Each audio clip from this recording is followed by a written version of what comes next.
আমাদের আজকের রেসিপি একদম অনুষ্ঠান বাড়ির মতো ফিশ ফ্রাই বানাবো বাড়িতেই।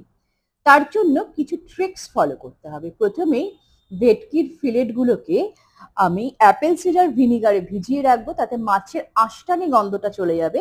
আর তারপরে লেমন জুস আর জিঞ্জার গার্লিক আর ধনেপাতা, পুদিনা পাতা ও কাঁচা লঙ্কা দিয়ে একটা পেস্ট বানিয়ে নেব। সেটাতে সামান্য নুন দিয়ে মাছগুলোকে 2 ঘন্টার জন্য রেফ্রিজারেট করব, ম্যারিনেট করে। তারপরে ফ্রিজ থেকে বার করে এটাকে ব্রেড ক্রাম্পে ভালো করে মিশিয়ে 1 ঘন্টার জন্য একটু রেস্টে রেখে দেব। এরপর তেলে মিডিয়াম হিটে ভেজে নেব। কখনোই হাই হিটে ভাজা যাবে না, তাতে কি হবে, মাছের ভেতরটা কাঁচা থেকে যাবে। তাই একদম মিডিয়াম টু লো হিটেই এটাকে ভাজতে হবে। এক পিঠটা পুরো ভাজা হলে তারপরে এটাকে উল্টে দিতে হবে। যারা আমার চ্যানেলটিকে সাবস্ক্রাইব করেছেন তাদেরকে অসংখ্য ধন্যবাদ, আর যারা এখনো করেননি প্লিজ সাবস্ক্রাইব করে পাশে থাকবেন।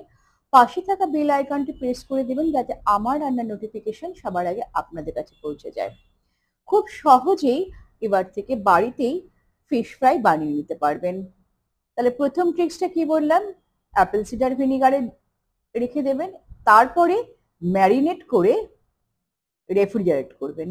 আর থার্ড ট্রিক্সটা হলো মিডিয়াম হিটে এটাকে উল্টে পাল্টে ভেজে নেবেন।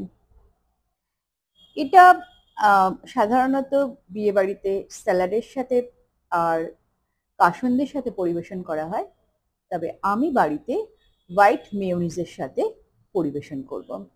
আপনারা ঠিক এইভাবে বাড়িতে একবার ফিশ ফ্রাই বানিয়ে দেখবেন, কোনো রকম ফিশের গন্ধ থাকবে না, অর্থাৎ আষ্টানি কোনো গন্ধ থাকবে না, খেতে অসম্ভব ভালো হবে।